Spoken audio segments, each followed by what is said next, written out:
हे ईश्वरा सर्वांना चांगली बुद्धी दे, आरोग्य दे, सर्वांना सुखात आनंदात ऐश्वर्यात ठेव. सर्वांचं बल कर, कल्याण कर, रक्षण कर, आणि तुझे गोड नाम मुखाखंड राहू. सद्गुरुनाथ महाराज की जय. दिवसभरात आपण चैतन्य स्वरूपाचं आहे आणि ते फक्त 3 दिवसासाठी नाही आहे, तर पुन्हा आपण जाणार आहोत, आपल्या आपल्या कामावर जाणार आहोत. तिथे सुद्धा हे स्मरण तसंच राहिलं पाहिजे. आणि त्यासाठी ज्या काही साधना आहेत किंवा काही जी प्रबोधनं आहेत ती मुद्दाम ऐकावी लागतील. कारण तिथे गेल्यानंतर तिकडचा प्रभाव, बाहेरचा विश्वाचा प्रभाव परत पडतो आणि परत ते विस्मरण व्हायला लागतं. तिथे खंबीर राहिलं पाहिजे की आहे ती जाणीवच आहे. आणि जर जाणीवेच्या अपेक्षेतच कसं वागायचं ते हळूहळू कळेल, पटकन सगळं कळणार नाही. पूर्वी आपण प्रवचनं घेतलेली आहेत. जाणीव आहे म्हणजे कसं वागायचं, म्हणजे कसं ते शिकलं पाहिजे तेही त्यावेळेला घेतलेली आहेत. शनिवारची आहेत माझ्यामध्ये 2-3 प्रवचनं आहेत त्याची. ती मुद्दाम परत आपल्याला ती करावी लागतील. कारण सगळ्यांना आपण जाणीव कळलं, पण जाणीव म्हटलं तर वागायचं कसं सांगतो, पण तरी पण प्रॅक्टिकल करताना प्रत्येकाला काही प्रॉब्लेम येणार आणि त्या पद्धतीने हे सतत आपल्याला लक्षात ठेवायचं आहे. कारण नाही तर हा जर विसर झाला तर मग 3 दिवस फुकट गेले असं होईल. एवढी मेहनत तुम्ही केलेली आहे तर त्याचं फळ घेतलं पाहिजे ना, असं. इथे आणखीन एक फक्त प्रश्न आहे, तर पटकन आपण उद्याच्या दृष्टीने आधी सांगून टाकू. उद्या आपला 5 वाजता साधना तरंग आहे. 4:45 सगळ्यांनी यायचा प्रयत्न करायचा आहे. आणि 4:45 वाजता झालं की मग परत आवाज वगैरे येणार नाही आणि ती साधना आपल्याला करता येईल. दुसरं निळकंठेच मार्ग सुरुवातीला आपण तो एक व्ह्यू ठेवला होता की साधना आपण करू बरोबर, पण तुमचे प्रश्न आले पाहिजेत त्या अपेक्षेत की साधनेच्या अपेक्षेत, की त्यावेळेला तिथे त्याच्यावर मग आपण मंगळवारी किंवा आपल्या सोमवार, मंगळवार, शनिवार तिथे प्रबोधनामध्ये ते विषय घेऊन त्याच्यावर स्पष्टीकरण करता येतं. म्हणजे प्रश्न अनेक असतात. आता प्रश्न असे अनेक असल्यामुळे ते जितके प्रश्न येतील तितकं हे ज्ञान सूक्ष्म आहे ते स्पष्टीकरणातून कळायला लागेल. तुमच्याकडनं जोपर्यंत प्रश्न येत नाही तोपर्यंत आणखीन त्याचं विश्लेषण होणार नाही. लक्षात घ्या काय मी म्हणतो. कारण तुमचे जितके साधे जरी प्रश्न वाटले तरी तिथे एकदा ते विश्लेषण व्हायला लागलं की त्याचा सूक्ष्म विषय चांगला कळतो. म्हणून साधना आपण करत असतो की आता साधनेच्या अंगाने, प्रवचनाच्या अंगाने जे अनेक प्रश्न निर्माण होतात, पण ते आपण असे ठेवून दाबून टाकतो किंवा नंतर बघून विसरतो. पण त्याचवेळी ते लिहून ठेवायचे असतात आणि मुद्दाम ते व्हॉट्सअपवर टाकले की सतीश गुरुराम आहे त्यांच्या ह्याच्यावर जरी आपण ते बघतात जास्त. माझं व्हॉट्सअपवर एवढं लक्ष नसतं, पण ते सांगू शकतील की असे प्रश्न आलेत. निळकंठला आलं कळलं निळकंठ सांगू शकतो, रजनीला आलं रजनी सांगू शकते. ही मंडळी इकडे तुम्हाला पण पैकी कोणाला कळलं तुम्ही मुद्दाम जर व्हॉट्सअपला मी बघत नाही नेहमी, त्यामुळे कधीतरी बघतो. त्यामुळे जर असेल तर तसे प्रश्न विचारले तर आपण त्याच्यावर परत उत्तर. का मयुरीचा पण व्हॉट्सअपवर आलं ती बघते नेहमी, तिला माहिती असतं, ती पण सांगू शकते. म्हणून तिथे प्रश्न विचारता आले पाहिजेत. म्हणजे आता डायरेक्ट फोन करून विचारायला हरकत नाही, पण बऱ्याच वेळा मी बिझी असेल तर कधी फोन घेणार नाही, तर त्याच्याबद्दल तसं वाईट पण वाटून घेता कामा नये. बिझी आहे म्हणून घेतला नाही हे लक्षात ठेवायचं. आणि व्हॉट्सअपवर लिहून पाठवलेला प्रश्न अधिक मुद्देसूद असतो. लिहून आपण जेव्हा प्रश्न पाठवतो विचार करून लिहितो ना, बोलताना काय होतं बरोबर बोलतो तर नेमका प्रश्न काय तो कधी कधी बाजूला होतो. म्हणून हे प्रश्न विचारता आले पाहिजेत. आणि प्रश्न तुम्ही जेव्हा विचाराल त्यावेळेला त्याचा आणखीन खुलासा जेव्हा होतो तेव्हा हे जे ज्ञान आहे गुह्य त्याचं आपल्याला अधिक चांगलं कळायला लागतं. कारण प्रश्न उत्तरं विचारूनच गुह्य ज्ञान प्रगट होतं. भगवद्गीता ही प्रश्न उत्तरामुळे प्रगट झाली आहे. दासबोध प्रश्न उत्तराने प्रगट झाली. सगळे ज्या हे जे म्हटलेलं आहे ना, सगळी कुठे ज्याला गीता म्हणतात म्हणजे काय, शिष्याने प्रश्नावर सद्गुरूने उत्तर दिलं, त्या प्रश्न उत्तरातून सगळी पुस्तकं या प्रश्न उत्तराने प्रगट झाली. डायरेक्ट कोणी लिहिलं नाही. कृष्णाला अर्जुनाने प्रश्न विचारला म्हणून भगवद्गीता आली. कळलं. अष्टवक्र महाराजांची गीता आहे, व्यासगीता आहे, ती प्रभू रामचंद्राने व्यास नाही वसिष्ठ ऋषींना जे विचारलं तर वसिष्ठ मुनींची ती वसिष्ठ गीता आहे. वसिष्ठ गीता याचा अर्थ ते जे सूक्ष्म ज्ञान आहे ते गुरु शिष्य त्या प्रश्न उत्तरातून उलगडतात आणि ते आपल्याला अष्टवक्र गीता म्हणजे जनक राजा आणि अष्टवक्र महाराजांचे प्रश्न आहेत. म्हणजे असे सगळे अनेक गीता आहेत. गीता म्हणताना पण गुरुगीता पण एक आहे. म्हणजे हे सगळं प्रश्न उत्तरातून ज्ञान प्रगट होतं याचा अर्थ तो आहे. दासबोधमध्ये त्यांच्या शिष्याने ज्या कल्याण स्वामींनी प्रश्न विचारला त्याची त्यांनी दिलेली उत्तर आहेत. असं सगळं तिथे आहे. म्हणजे ते प्रश्न उत्तरातून तो उलगडा होतो. म्हणजे आपल्याला कळलं असं बरंच वाटतं, पण बऱ्याच वेळा काही वेळेला कळत नाही किंवा काही प्रश्न अनुत्तर असतात, त्यावेळेला ते विचारत जायचे आणि त्याच्यातून सगळं काही होऊ शकेल. आता हा एक प्रश्न आला आहे, तो त्याचं थोडंसं हे करू आणि मग आपण आणि उद्या सकाळी 5:45 यायचं हे मात्र विसरू नका सगळ्यांनी. कळला ना? पाहणारा पाहतो, इथे पाहणाऱ्याचे भान कसे घ्यायचे. आधी पाहणारा म्हणजे आपण पाहतो आहोत ते कोण पाहत आहे याचं उत्तर आपल्याला पाहणारा पाहतो हेच द्यायचं आहे. कारण पाहणारा असतो तोच पाहतो. पाहणारा नसेल तर पाहणार कोण? लक्षात घ्या. म्हणजे तर्काच्या अधिष्ठानावर आपल्याला ही प्रत्येक वेळेला गोष्ट मी पाहतो, मी बोलतो, मी करतो, ह्याचे जे मी करतो, मी पाहतो, बोलतो, तो मुळात पाहणारा आहे. म्हणून म्हटलं इथे गोंधळ फक्त एवढाच होतो. पाहणारा म्हणजे ती पाहणारी जाणीव आहे. जाणीव पाहते. दुसऱ्या शब्दात सांगते जाणीव पाहते. म्हणजे पाहणारा पाहतो ह्याच्यातून सगळ्यात सोपं उत्तर आहे सद्गुरूंनी शोधून काढलंय. पाहणारा पाहतो. त्याला जर चैतन्य पाहतं म्हटलं असतं, आणखी दुसरं काय ते ब्रह्म पाहतं म्हटलं असतं तर त्याचं खरं स्पष्ट रूप कळलं नसतं. आपल्या सद्गुरूंनी ते अगदी स्पष्ट केलं आहे की मी पाहतो हे प्रत्येक ठिकाणी आपलं उत्तर असतं ना. कोण पाहतं? मी पाहतोय. कोण करतं? मी करतोय. हे जे मी करतो, मी पाहतो, मी बोलतो, तोच पाहणार आहे. आणि त्यालाच आपण दुसरं नाव दिलं जाणीव, तिसरं नाव दिलं चैतन्य. नावं वेगळी आहेत पण जो पाहणार आहे तोच. म्हणजे जाणीवेचा अभ्यास करताना बाहेर कुठे बघायला जायचं नाही. पहिलं ते आहे त्याचा संबंध वगैरे आपण सांगतो, पण मी म्हणून जे करतो ती पाहणारी शक्ती करते की पाहणारं जी जाणीव ती करते आणि त्यालाच आपण पाहणारा म्हटलं. सद्गुरूंनी त्याचं नाव दिलेलं पाहणारा. आपण मी तर सद्गुरूंनी पाहणारा म्हटलं. मी पाहतो का नाही सांगितलं? कारण मी पाहतो म्हटलं की या जाणीवेच्या ठिकाणी देहभाव आहे आणि त्यामुळे देहातून मी देहभावाच्या अंगाने ती मी पाहते म्हटलं की ते पाहणं चुकतंय. जाणीव पाहते म्हटलं की तिथे त्याचं उत्तर मग एक योग्य दिशा मिळते. आणि म्हणून पाहणारा पाहायचं भान कसं घ्यायचं? पाहतो कोण? तिथे मी उत्तर आलं की मी म्हणण्यापेक्षा इथे पाहणारा पाहतो हे उत्तर घेतलं की भान आलं.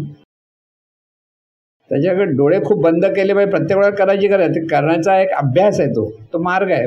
पण सोपं काय? मी पाहतो, मी बोलतो, मी करतो हे सतत मला माहिती आहे. आणि हे मला माहिती म्हणजे कोणाला माहिती आहे?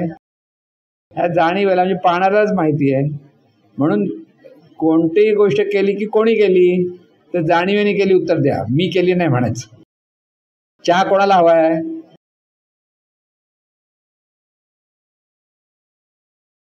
चहा देहाला हवाय, पण जाणीला वाटतं देहाला हवा. कळलं? जाणीवला चहा काय गरज आहे? खरं म्हणजे पण जाणीव एवढी वेळी आहे की तिला वाटतं चहाशिवाय माझं जीवनच नाही. कळलं मी काय म्हणतो? कारण ती स्वतःला देह समजते म्हणून गोंधळ आहे. म्हणून चहा देहाला हवाय, पण ते जाणीला माहिती आहे देहाला जर गरम घसा होते, चल घे. कळलं? म्हणजे ह्या पद्धतीने हा पाहणाऱ्याचं भान इथेच येतं. म्हणजे जिथे मी वाटतं ते भान आहे आपल्याकडे, पण ते स्पष्ट कळत नाही. ते आणि ते देह मी म्हणून फक्त देहापुरते थांबतो, पण देहाचं भान म्हणजे परत जाणीवेचंच भान आहे. कारण देह काहीच करत नाही. देह एक इन्स्ट्रुमेंट आहे, दुर्बीण आहे. दुर्बिणीतून लांबचं दिसलं म्हणजे दुर्बीण पाहते की आपण पाहतो? आपण पाहतो दुर्बिणीतून. कळलं? दुर्बीण बाजूला गेले की लांबचं काही दिसत नाही. म्हणजे दुर्बीण हे इन्स्ट्रुमेंट आहे, त्याच्यातून आपण लांबचं पाहतो. मग पाहणारं कोण आहे? ही जाणीव आहे. शरीर पाहत नाही, तर शरीराच्या आतून ही जाणीव जाणते सतत. हे सगळं जीवन चाललंय जाणीवेचं आहे. आपण म्हणतो मेल्यानंतर आपण परत दुसरा जन्म घेणार, कशाला म्हणतो? कारण हे जाणीवेचा दुसरा जन्म आहे म्हणून. आपण मरणार असं म्हटलं की परत आपल्याला काय सांगितलं, काय काळजी करून दुसरा जन्म आहे, म्हणजे भीती जाते ना. नाहीतर मरण जवळ आलं की घाबरतात लोक, आम्ही मरणार म्हटलं की भीती वाटते. तर इथे आपण जाणीव आहोत, आपण कधीच मरत नाही हे कळलं की मरणाची भीतीच गेली. लक्षात घ्या, म्हणजे इथे भीती जाते कुठे? हे जाणीव आहे, हे ज्ञानातून भीती जाते. संतांना भीती का लागत नाही? त्यांना माहिती आहे शरीर आज आहे ना उद्या नाही आहे, आणि जरी घाबरलास आणि घाबरला नाही तर जायच्या वेळेला जाणारच, सुटका नाही. मृत्यू होऊ नये म्हणून बरेच लोक नेहमी आयडिया करायचे मरू नये म्हणून ना. एक मूर्तिकाराने आयडिया केली, यमाला कळू नये म्हणून स्वतःच्या दिसण्यासारख्या मूर्त्या बनवल्या. मूर्तिकार होता, त्याची कला म्हणजे त्याच्यासारखी दिसते, म्हणजे गंमत म्हणून सांगतात ते. आणि यम येणार, आपला मृत्यू होणार, तो त्या मूर्तीवर असा जाऊन उभा राहिला. तो यम शोधतो कुठे. आता गोष्ट निर्माण करणाऱ्याची, पण त्याला आपल्याला बोध कसा घ्यायचा लक्षात. तर यमदूताला कळलं नाही, अरे सगळ्या मूर्त्या आहेत. तर यमाने सांगितलं परत जा, आणि सांगितलं कोण मूर्ख असल्यावर रूप बनवतात, असं बोला. ह्याला राग आला, अरे मीच बनवला, काय म्हणतोस तू. पकड्या घेऊन गेला. पण असं काही नसतं, यमदूत वगैरे येत नसतो. पण एक गोष्ट समजून घ्या की गोष्ट करणाऱ्याचं डोकं मस्त चाललं ना. कसं मरणापासून सुटका करण्यासाठी अनेक लोक, म्हणजे 2-3 वेळा तर सुटला असं त्याचं म्हणणं. यमदूताला कळलं नाही, सगळ्या मूर्त्या कोणाचा जीव घ्या, आत्मा कोणाचा काढून घेऊन जायचा.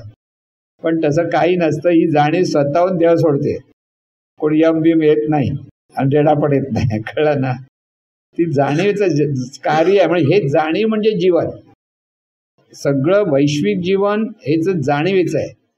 प्रत्येक देहातून, म्हणजे पशु पक्षी म्हणतात तर तिथे जाणीवच आहे. ती मांजर म्याव करायची, तिथे जाणीव आहे. तिथे शरीर आहे ते, पण त्याच्यातून ती जाणते. ती सगळं, तिला भूक लागली का, हवं नको, त्यासाठी ती तिच्या भाषेत बोलते, एवढंच तिचं आहे. म्हणजे इथे जाणीव आहे हे सतत पहिलं लक्षात. म्हणजे पाहतं कोण, ऐकतं कोण, बोलतं कोण, सगळं जाणीव आहे. झोपतं कोण आणि उठतं कोण, ती पण जाणीवच. शरीराला उठवते, शरीराला झोपवते, ती जाणीवच. इतकं स्पष्ट आपल्याला तो विचार आला पाहिजे. म्हणजे जाणीव काय आहे, तर हे सगळं चाललं ती जाणीव आहे. आणि ते आपल्याला माहीत नव्हतं. आपल्याला म्हणतो देव मी, म्हणून देहालाच पुढे घेऊन आपण पाहतोय. आणि त्यामुळे इथे स्पष्ट एकदा कळलं की जाणीवच आहेस, मग मुक्त होतात. देहाच्या बंधनातून बांधलेले आहेत सगळे. नाती गोती सगळी जी आहे ती काय आहे, महाराज पूर्वी म्हणे नाती गोत्यात टाकतात, म्हणून नाती गोती. असो, पण उद्या सकाळी आपल्याला 5 वाजता, म्हणजे 4:45 वाजता यायचं. 5 वाजता नाही, 5 वाजता बरोबर चालू होणार. म्हणून अगोदर या, म्हणजे परत नंतर आल्यानंतर तुमचे खुर्च्यांचे आवाज बिवाज येता कामा नये. कारण काळोख असेल, मग दिसणार नाही, म्हणून गोंधळ होता कामा नये. पण अगोदर सगळ्यांनी येऊन 4:45ला जाऊन बसा, म्हणजे ते बरोबर होईल. हां, असं. आता आपण प्रत्येक गोष्ट साधनेची, म्हणून म्हटलं तर साधना म्हणजे काय, जी गोष्ट तुम्ही भान आणि भाव घेऊन करता ती साधना. डोळे बंद करून केले तर भाव आणि भान असेल तर साधना. नाम घेताना भाव आणि भान घेऊन नाम घेतलं तर ती नाम साधना. म्हणजे नाम आहे पण ती साधना आहे. प्रत्येक कृती, म्हणून म्हटलं ना, अगदी घरचं कचरा काढताना सुद्धा कोण काढते? जाणीव शरीराला कचरा काढायला लावते. कळलं? मग ते अगदी प्रेमाने करायला लागलं तर जाणीवेचं स्मरण झालं. म्हणजे इथे जाणीव, सर्वत्र जाणीवच आहे. प्रत्येक गोष्ट करताना ह्या जाणीवेला शरीरातल्या सगळ्या गोष्टी कळतात. कुठे दुखतं ते आतमध्ये, कुठे दुखतं ते आतून कळतं ना. का कळतं? जाणीवचे तिथे आहेत कनेक्शन, मज्जातंतू, तिथे कळतं. आणि म्हणून ही जाणीव म्हणजे जीवन, आणि ही जाणीवेलाच आपण जाणीव आहोत हे कळलं पाहिजे, तर ज्ञान, नाहीतर अज्ञान. कळलं? तर तो हा बोध आपल्याला पक्का करून प्रत्येक वेळेला, म्हणजे अगदी आत्ता जर कळलं तर आता ह्याच्या पुढे आपल्याला ती जाणीवच आहे. जाणीव हा घोषा आपल्याला करतच राहायचा आहे. म्हणून देवाच्या नावापेक्षा तू जाणीव आहे जाणीव हेच समजलं पाहिजे. नंतर देवांचे नाव घेतात तर विठ्ठल विठ्ठल म्हणत त्या पांडुरंगाची आठवण काढत बसणार आणि जाणीव स्वतःला विसरून बसणार. कळलं? म्हणून ते बुद्धाने पण सांगितलं होतं त्याच्यात बघा तुम्ही की कर्मकांड बिंड सांगून इथे सुधारणा होणार नाही. आणि ते खरं सांगितलं. कर्मकांड त्या काळात कर्मकांड भरपूर होती. यज्ञ याग वगैरे सगळे करायला जायचे. तर बुद्धाने तिथे पण सांगितलं की त्याच्यातून काय म्हणून ते तो सिद्धांत मानत नाही म्हटलं तर त्यासाठी तिथे अनुभव घ्या. आपण जाणीव आहोत हा आपला अनुभव आहे, ती काही कल्पना नाही. आणि मी देह आहे ही आपली खरी कल्पना आहे. जाणीव कळलं मग देह काय, देह हे इन्स्ट्रुमेंट आहे हे कळलं मग ज्ञान झालं. नाही तर आधी पण आपण काय म्हणतो देह मी, देहाचं नाव मी, देहाच्या अपेक्षा ही सगळी नाती गोती सगळं चाललेलं आहे आपलं ते मी, ह्या अंगाने आपण जीवन जगत होतो. आता आपल्याला जाणीव ह्या अंगाने जीवन जगायचं आहे. आणि हे जीवन जगताना प्रश्न पडतील. जाणीव असं नाही आता काय करायचं, नुसतं जाणीव म्हणून नाही, जाणीवेच्या द्वारे आपलं जीवन चाललं. म्हणजे जाणीव म्हणजे नेमकं काय हे एकदा कळती एकदम मुक्त आहेत. कसलीच बंधनं त्या जाणीवेला नाहीत. तर तिने फक्त सर्वांना आनंद देण्याचा प्रयत्न करायचा आहे. कारण एकदा जाणीव हे ज्ञान कळलं की तिथे तो सहजानंद तिथे असतो, की तिथे सहज शांती हे सहज असतं. म्हणजे सहज देव असं जसं जेव्हा आपण म्हणतो ते सहज आहे. आणि त्याच्यातून इतरांना ते ज्ञान मिळावं की इतरांना तो आनंद मिळावा की इतरांशी संबंध होताना आपण त्या पद्धतीने शहाणपणाने वागावं एवढंच. समोरच्याला तुम्हाला आनंद देतात. एक व्यक्ती असेल किंवा समाज असेल किंवा काही असेल. म्हणून समाज म्हणजे काय सांगितलं, प्रत्येकाबद्दल निरपेक्ष प्रेम तर तो समाज. नाही तर तो समाज नाही. मारामाऱ्या करतात तर तो समाज कसला. संस्था, संस्थेतले लोक एकमेकाबद्दल निरपेक्ष प्रेम करतात तर ती संस्था बरोबर. नाही तर तिथे काय संस्था, ते बाहेर भांडतात तिथे जाऊन भांडतात एवढंच फरक पडेल. म्हणून आपल्याकडनं आता आपण म्हणून मग हे सगळ्यांनी केलं पाहिजे, आधी आपण करायचं. आपल्याकडनं तरी हे सतत आपण केलं पाहिजे. प्रत्येक साधकाने लक्षात ठेवलं का माझ्याकडनं हे झालं पाहिजे, माझ्याकडनं निरपेक्षपणे सगळं कार्य झालं पाहिजे, माझ्याकडनं निरपेक्षपणे सगळ्यांशी संबंध जोडता आला पाहिजे. तिथे कोणाबद्दल द्वेष मत्सरच नको मला, कारण जाणीव आहेस. शरीराच्या अपेक्षेत द्वेष मत्सर आहेत. जाणीव म्हटलं की तो राग बीक सगळ्या गोष्टी नाही, कसलंच जाणीवेला गरजच नाही. तिला फक्त आनंदाने आणि समाधानाने जीवन जगता येतं एकदा ते समजलं की बरोबर. आणि हे समजणं महत्त्वाचं आहे. आणि ते पुन्हा पुन्हा त्या जाणीवेच्या ठिकाणी ते मुरलं पाहिजे की तू जाणीव आहेस. हे जाणीव आहे कळलं की ते दिव्यत्व प्रकट व्हायला लागतं, तिथे प्रज्ञाशक्ती प्रकट व्हायला लागतं, तिथे हे सगळं ज्ञान आपोआप प्रकट व्हायला लागेल. प्रत्येक गोष्टीला उत्तरं मिळायला लागतील. पण हे प्रयत्न केल्यानंतर, म्हणून आधी जाणीव आहोत आणि जाणीव आहोत म्हणून जाणीवेचं हे सगळं पाहणं जाणीवेचं आहे. मग इथे कसलंच बंधन नाही आहे. इथे जात धर्म पंथ हे जाणीवेला नाही, कसलंच बंधनं नाही आहेत. कारण तिने स्वतःच्या विवेकातून सगळं जीवन जगायचं आहे, शहाणपणाने जगायचं आणि निसर्ग नियम लक्षात ठेवून जीवन जगायचं. कारण देहाचे निसर्ग नियम सांभाळायला लागणार, कारण देह आहे त्या देहाचं काही काळजी घ्यावीच लागणार. दोन्ही बाजूने आपल्याला हे व्यवस्थित समजून घ्यायचं आहे. म्हणून परत परत जाणीव आहे जाणीव आहे तर तेवढं तरी आधी धरून ठेवा. आणि त्याच्यातून जी साधना सांगितली आहे ती प्रत्येक गोष्ट सांगितली करायची असते. मग आता आपण जी साधना करणार आहोत ती प्रार्थनाच म्हणणार आहोत, पण भाव आणि भानातून प्रार्थना म्हणायची. भाव आणि भान काय तर आधी हे लक्षात, आपण जाणीव आहोत आणि शरीराचं भान घेतलं की काय होतं लक्षात येतं, जाणीव आहे हे भान घेतलं. जाणीवेने जाणीव, शरीराचं भान म्हणजे जाणीवच जाणीवेचं भान घेते. हे परत लक्षात ठेवायचं की जाणीवच जाणीवेचं भान घेते आणि त्या भानातून भाव जोडला कोण आहे, तू ईश्वर आहेस की तू दिव्य आहेस. हे स्वतःच्या ठिकाणी त्या जाणीवेला कळलं पाहिजे की ही जाणीव दिव्य आहे आणि त्या दिव्यत्वातून तिचं जीवन चाललेलं आहे. तर ते दिव्यत्व आहे म्हणून ईश्वरा म्हणताना हा जो पाहणारा म्हणतो की बोलणारा म्हणतो तो ईश्वर आहे. ईश्वर म्हणजे वर कुठे इकडे तिकडे बघायचं नाही. मग भाव भान काय, इथून जिथून ईश्वरा हाक मारली, कोणी कोणाला हाक मारली, ईश्वराने ईश्वराला हाक मारली. ही जी ईश्वर म्हणजे जाणीवेने जाणीवेला ईश्वर म्हणून संबोधलं की ईश्वरा सर्वांना चांगली बुद्धी दे. तर सर्व म्हणजे सर्व जाणीवाना. ते आपले तुपले कोण आले नाहीत, सगळे आहे ते दिसले नाही दिसले तरी सगळ्या जाणीवा, म्हणजे आधी अत्यंत प्रामाणिकपणे मनापासून ह्या सर्व जाणीवांसाठी आपण प्रार्थना करतो आहोत. आपण करतो म्हणजे कोण करतंय? जाणीव करते. म्हणजे जाणीव करतो म्हणजे आधी जरा श्वास, दीर्घ श्वास घ्या. दीर्घ श्वास म्हणजे एवढं काय मन स्थिर होण्यासाठी, आणि ते दीर्घ श्वास घेतल्यानंतर शरीराचं भान घेतलं की जाणीवच आहे हे भान घेऊन तिथे ईश्वरा म्हणायचं. एकदा ते भान घेऊन सुरू केलं की ईश्वरा म्हटलं की ते भान घेता येतं. मी जसं म्हटलं की भान जसं येतं तसं ईश्वरच आहे हे जाणीवेच्या ठिकाणी लक्षात केलं की ईश्वरा हा भान यायला लागतं.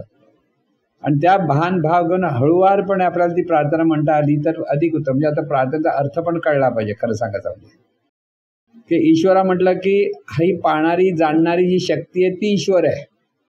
सर्वांना म्हटलं की सर्व देहातून ती जाणणारी शक्ती आहे विविधतेने, ती ईश्वर आहे. ती सर्वेश्वर की सर्व म्हणजे ईश्वरा आणि सर्वांना. चांगली बुद्धी म्हटलं की शहाणपण आणि आत्मज्ञान. अर्थ आधी समजून घ्यायचा. चांगली बुद्धी ते म्हणजे काय? तिथे शहाणपण आलं पाहिजे आणि आत्मज्ञान असलं पाहिजे, तर ती चांगली बुद्धी. आरोग्य म्हणजे शरीराचं आणि मनाचं दोन्ही गोष्टी लक्षात घ्यायच्या की मनाचं पण आरोग्य बिघडलेलं आहे, म्हणून मनाचं आरोग्य सगळ्यांना मिळालं पाहिजे आणि शरीराचं. सर्वांना सुखात म्हणजे शांती सुख. शॉर्टमध्ये लक्षात, सुख म्हणजे काय? सगळ्यांना शांती सुख लाभलं पाहिजे. म्हणजे अगदी गाढ झोप लागली सकाळी कसं म्हणते शांती सुख लाभलं. गाढ झोपेत शांती सुख आहे खरं सांगायचं, तिथे अनुभव शांती सुखाचा. म्हणून शांती सुख सगळ्यांना मिळालं पाहिजे. आनंदात म्हणजे स्थिर मन झालं की मजबूत मन झालं पाहिजे. मजबूत मन म्हणजे तिथे श्रद्धा आहे, परमेश्वरावरती श्रद्धा आहे, सद्गुरूंवर श्रद्धा आहे, ज्ञानावर श्रद्धा आहे, आणि त्याच्यातून ते मजबूत मन ठाम शहाणपणाने वागायला लागलं की ते मजबूत मन, तर तिथे आनंद असतो. ऐश्वर्यात ठेवलं की सगळं सुखसोयी आणि ज्ञानाचा ऐश्वर्य, दोन्ही गोष्टी. ज्ञानाचा ऐश्वर्य महत्व आणि सुखसोयी. भलकर म्हणजे दिव्यत्वाची जाणीव निर्माण होते की आहे ती दिव्य जाणीव आहे. दिव्यत्वाची जाणीव पाहिजे आपल्याकडे. ते दिव्यत्वाची जाणीव आली तर जाणीव आहे कळेल. कल्याणकर म्हणजे त्या दिव्यत्व जाणीवातून ओळख म्हणजे देवपण. आपण म्हणतो जीव पण गेलं की देवपण येतं ना, तर सगळ्यांना देवपण मिळावं म्हणून प्रार्थना आहे ती. रक्षणकर म्हणजे अनिष्ट गोष्टींपासून रक्षण, म्हणजे शुभ प्रार्थना शुभ नियती भरभरून वाहू दे, उलटा अर्थ लावला.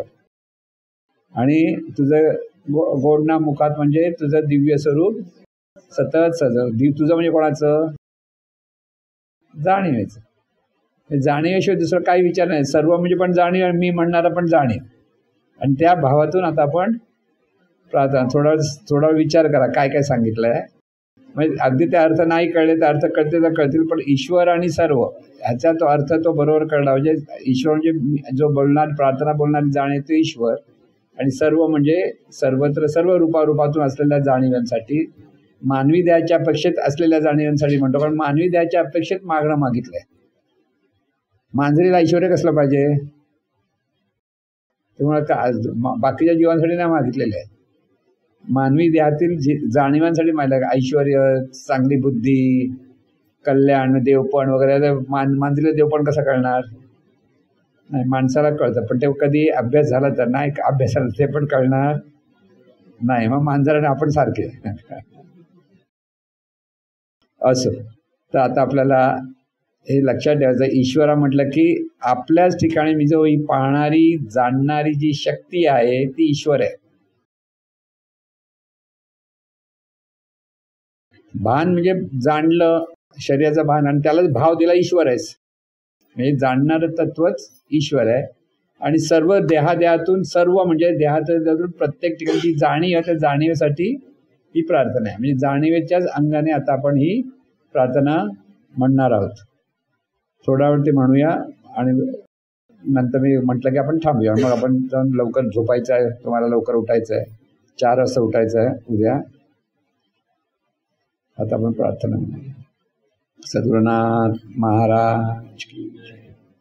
हे ईश्वरा सर्वांना चांगली बुद्धी दे, आरोग्य दे. आणखीन एक गोष्ट लक्षात घ्या, भान घेताना सगळं लक्ष तुम्ही त्या जाणीवेकडेच द्या. सर्वांना विरोध सांगता कोणाला? तुम्ही जाणीवेला सांगता, बाहेर कोणाला सांगायला जात नाहीयेत. म्हणजे सगळं लक्ष जाणीवच प्रार्थना म्हणते. कोणाकडे? जाणीवेकडेच. कारण ह्या जाणीवेकडे तेवढी शक्ती आहे. त्यामुळे ते सगळं सांगण्यात त्या जाणीवेच्या दिव्यत्व जे आहे तिथे आपण ती प्रार्थना मुरवण्याचा प्रयत्न, म्हणजे सगळं लक्ष इथेच पाहिजे, परत बाहेर कुठे लक्ष जाता का, म्हणजे सगळं केंद्रस्थानी तिथे लक्ष यायला लागेल. कळलं? हे ईश्वरा सर्वांना चांगली बुद्धी दे, आरोग्य दे, सर्वांना सुखात आनंदात ऐश्वर्यात ठेव, सर्वांचं भलं कर, कल्याण कर, रक्षण कर, आणि तुझे गोड नाम मुखात अखंड राहू दे.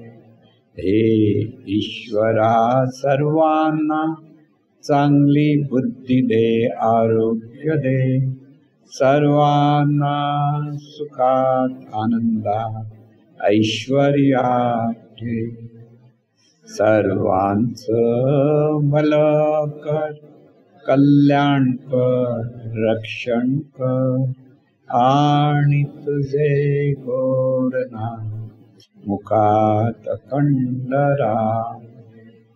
हे ईश्वरा सर्वांना चांगली बुद्धी दे, आरोग्य दे, सर्वांना सुखात आनंदात ऐश्वर्यात ठेव, सर्वांचं भलं कर, कल्याण कर, रक्षण कर, आणि तुझे गोड नाम मुखात अखंड राहू.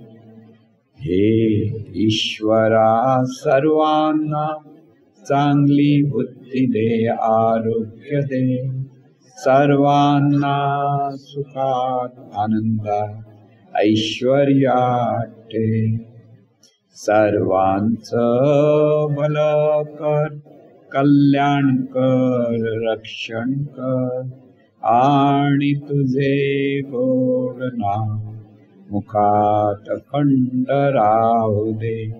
हे ईश्वरा सर्वांना चांगली बुद्धी दे, आरोग्य दे, सर्वांना सुखात आनंदात ऐश्वर्यात ठेव, सर्वांचं भलं कर, कल्याण कर, रक्षण कर, आणि तुझे गोड नाम मुखात अखंड राहू.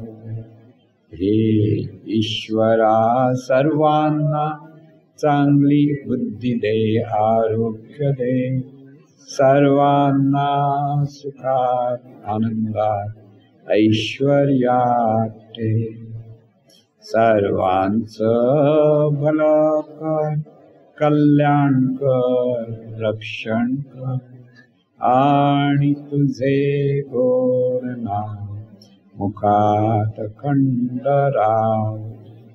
हे ईश्वरा सर्वांना चांगली बुद्धी दे, आरोग्य दे, सर्वांना सुखात आनंदात ऐश्वर्यात ठेव, सर्वांचं भलं कर, कल्याण कर, रक्षण कर, आणि तुझे गोड नाम मुखात अखंड राहू. हे ईश्वरा सर्वांना चांगली बुद्धी दे, आरोग्य दे, सर्वांना सुखात आनंदात ऐश्वर्यात ठेव, सर्वांचं भलं कर, कल्याण कर, रक्षण कर, आणि तुझे गोड नाम मुखात अखंड राहू दे. हे ईश्वरा सर्वांना चांगली बुद्धी दे, आरोग्य दे, सर्वांना सुखात आनंदात ऐश्वर्यात ठेव, सर्वांचं भलं कर, कल्याण कर, रक्षण कर, आणि तुझे गोड नाम मुखात अखंड राहू दे. हे ईश्वरा सर्वांना चांगली बुद्धी दे, आरोग्य दे, सर्वांना सुखात आनंदात ऐश्वर्यात ठेव. सर्वांचं भलं कर, कल्याण कर, रक्षण कर, आणि तुझे गोड नाम मुखात अखंड राहू दे. हे ईश्वरा सर्वांना चांगली बुद्धी दे, आरोग्य दे, सर्वांना सुखात आनंदात ऐश्वर्यात ठेव. सर्वांचं भलं कर, कल्याण कर, रक्षण कर, आणि तुझे गोड नाम मुखात अखंड राहू दे. हे ईश्वरा सर्वांना चांगली बुद्धी दे, आरोग्य दे, सर्वांना सुखात आनंदात ऐश्वर्यात ठेव. सर्वांचं भलं कर, कल्याण कर, रक्षण कर, आणि तुझे गोड नाम मुखात अखंड राहू दे. हे ईश्वरा सर्वांना चांगली बुद्धी दे, आरोग्य दे, सर्वांना सुखात आनंदात ऐश्वर्यात ठेव.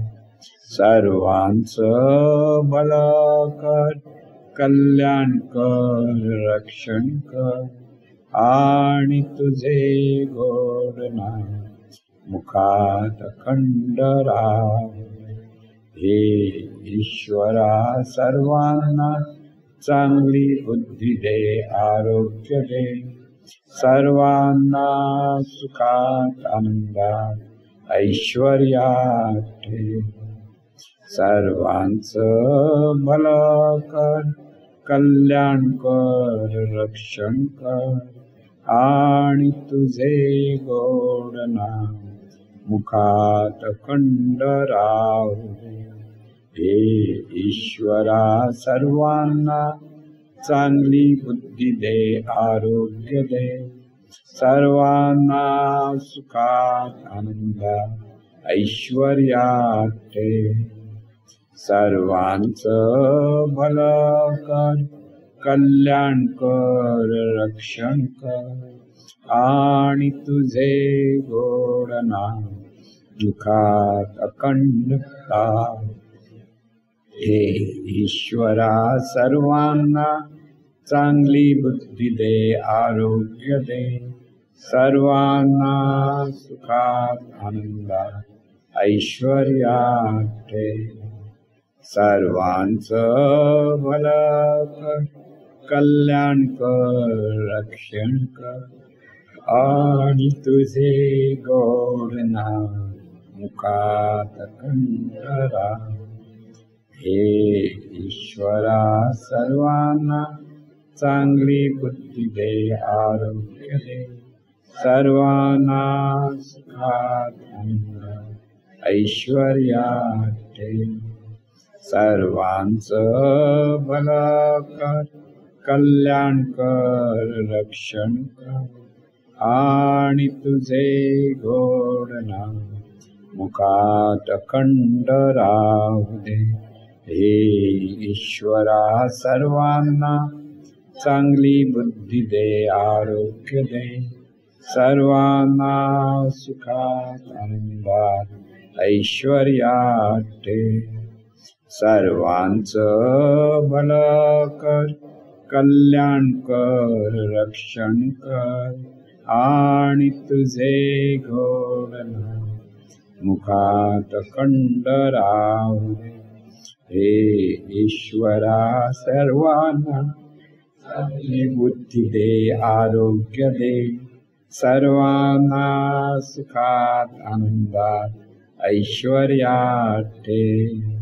सर्वांचं भलं कर, कल्याण कर, रक्षण कर, आणि तुझे गोड नाम मुखात खंड राहू दे.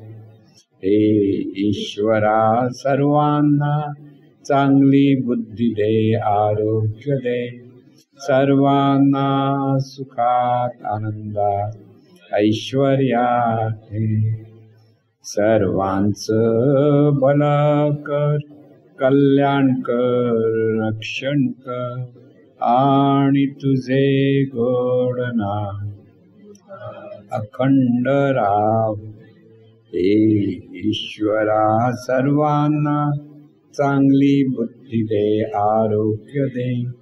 सर्वांना सुखात आनंदात ऐश्वर्यात ठे. सर्वांचं भलं कर, कल्याण कर, रक्षण कर आणि तुझे गोड नाम मुखात खंड राहू दे. हे ईश्वरा सर्वांना चांगली बुद्धी दे, आरोग्य दे. सर्वांना सुखात आनंदात ऐश्वर्यात ठे. सर्वांचं भलं कर, कल्याण कर, रक्षण कर आणि तुझे गोड नाम मुखात खंड राहू दे. हे ईश्वरा सर्वांना चांगली बुद्धी दे, आरोग्य दे. सर्वांना सुखात आनंदात ऐश्वर्यात ठे. सर्वांचं भलं कर, कल्याण कर, रक्षण कर आणि तुझे गोड नाम मुखात खंड राहू दे. हे ईश्वरा सर्वांना चांगली बुद्धी दे, आरोग्य दे. सर्वांना सुखात आनंदात ऐश्वर्यात ठे. सर्वांचं भलं कर, कल्याण कर, रक्षण कर आणि तुझे गोड नाम मुखात खंड राहू दे.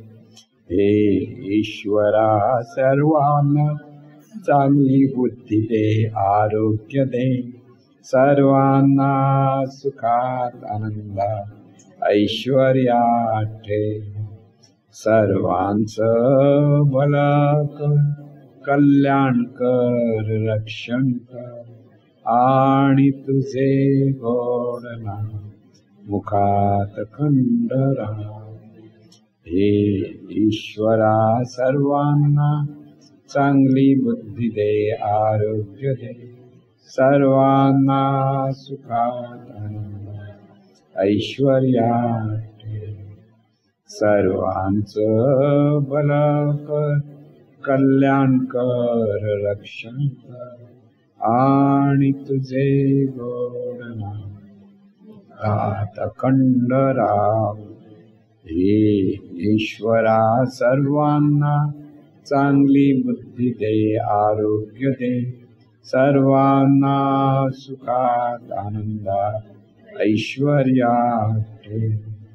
सर्वांचं भलं कर, कल्याण कर, रक्षण कर आणि तुझे गोड नाम मुखात खंड राहू. हे ईश्वर सर्वांना चांगली बुद्धी दे, आरोग्य दे.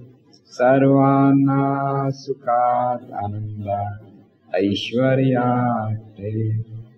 सर्वांचं भलं कर, कल्याण कर, रक्षण कर आणि तुझे गोड नाम मुखात खंड राहू. हे ईश्वरा सर्वांना चांगली बुद्धी दे, आरोग्य दे. सर्वांना सुखात आनंदात ऐश्वर्यात ठे. सर्वांचं भलं कर, कल्याण कर, रक्षण कर आणि तुझे गोड नाम मुखात खंड राहू. हे ईश्वरा सर्वांना चांगली बुद्धी दे, आरोग्य दे, सर्वांना सुखात आनंदात ऐश्वर्यात ठेव. सर्वांचं भलं कर, कल्याण कर, रक्षण कर, आणि तुझे गोड नाम मुखात खंड राहू दे. हे ईश्वरा सर्वांना चांगली बुद्धी दे, आरोग्य दे, सर्वांना सुखात आनंदात ऐश्वर्यात ठेव. सर्वांचं भलं कर, कल्याण कर, रक्षण कर, आणि तुझे गोड नाम मुखात खंड राहू दे. हे ईश्वरा सर्वांना चांगली बुद्धी दे, आरोग्य दे, सर्वांना सुखात आनंदात ऐश्वर्यात ठेव.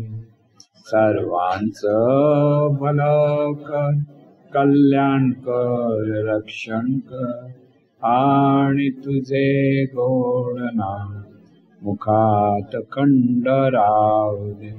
हे ईश्वरा सर्वांना चांगली बुद्धी दे, आरोग्य दे, सर्वांना सुखात आनंदात ऐश्वर्यात ठेव. सर्वांचं भलं कर, कल्याण कर, रक्षण कर, आणि तुझे गोड नाम मुखात खंड राहू दे. हे ईश्वरा सर्वांना चांगली बुद्धी दे, आरोग्य दे, सर्वांना सुखात आनंदात ऐश्वर्यात ठेव. सर्वांचं भलं कर, कल्याण कर, रक्षण कर, आणि तुझे गोड नाम मुखात खंड राहू दे. हे ईश्वरा सर्वांना चांगली बुद्धी दे, आरोग्य दे, सर्वांना सुखात आनंदात ऐश्वर्यात ठेव. सर्वांचं भलं कर, कल्याण कर, रक्षण कर, आणि तुझे गोड नाम मुखात खंड राहू दे. हे ईश्वरा सर्वांना चांगली बुद्धी दे, आरोग्य दे, सर्वांना सुखात आनंदात ऐश्वर्यात ठेव. सर्वांचं भलं कर, कल्याण कर, रक्षण कर, आणि तुझे गोड नाम मुखात खंड राहू दे. हे ईश्वरा सर्वांना चांगली बुद्धी दे, आरोग्य दे, सर्वांना सुखात आनंदात ऐश्वर्यात ठेव. सर्वांचं भलं कर, कल्याण कर, रक्षण कर, आणि तुझे गोड नाम मुखात खंड राहू दे. हे ईश्वरा सर्वांना चांगली बुद्धी दे, आरोग्य दे, सर्वांना सुखात आनंदात ऐश्वर्यात ठेव. सर्वांचं भलं कर, कल्याण कर, रक्षण कर, आणि तुझे गोड नाम मुखात खंड राहू दे. हे ईश्वरा सर्वांना चांगली बुद्धी दे, आरोग्य दे, सर्वांना सुखात आनंदात ऐश्वर्यात ठेव. सर्वांचं भलं कर, कल्याण कर, आणि तुझे गोड नाम मुखात खंड राहू दे. हे ईश्वरा सर्वांना चांगली बुद्धी दे, आरोग्य दे, सर्वांना सुखात आनंदात ऐश्वर्यात ठेव. सर्वांचं भलं कर, कल्याण कर,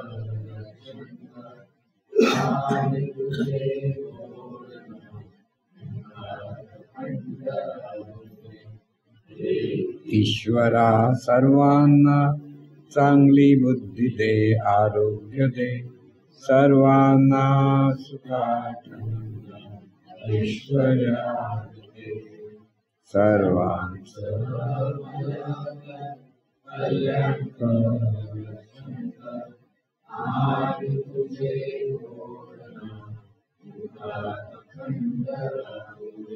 हे ईश्वरा सर्वांना चांगली बुद्धी दे, आरोग्य दे, सर्वांना सुखात आनंदात ऐश्वर्या ठेव.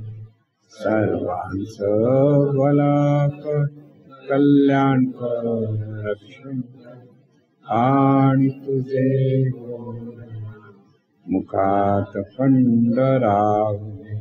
हे ईश्वरा सर्वांना चांगली बुद्धी दे, आरोग्य दे, सर्वांना सुखात आनंदात ऐश्वर्यात ठेव. सर्वांचं भलं कर, कल्याण कर, रक्षण कर आणि तुझे गोड नाम मुखात खंड राहू दे. हे ईश्वरा सर्वांना चांगली बुद्धी दे, आरोग्य दे, सर्वांना सुखात आनंदात ऐश्वर्यात ठेव. सर्वांचं भलं कर, कल्याण कर, रक्षण कर आणि तुझे गोड नाम मुखात खंड राहू दे. हे ईश्वरा सर्वांना चांगली बुद्धी दे, आरोग्य दे, सर्वांना सुखात आनंदात ऐश्वर्यात ठेव.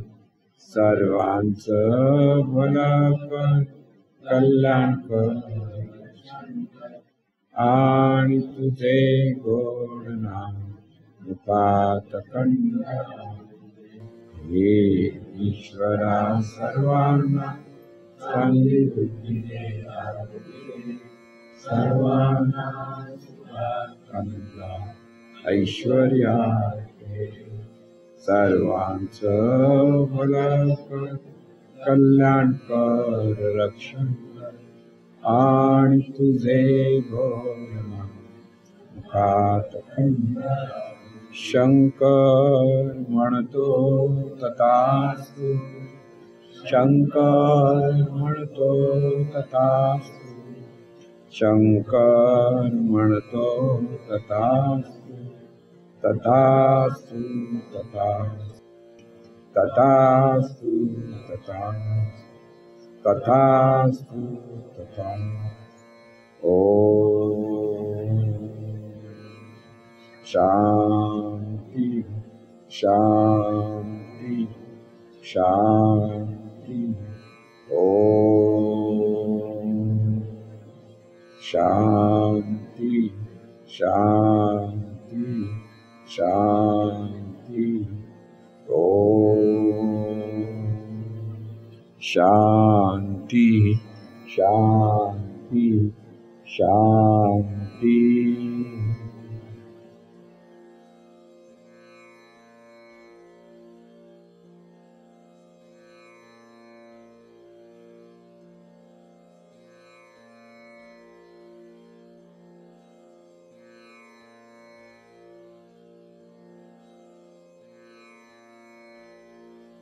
कुंडलिक वरदे हरी विठ्ठल.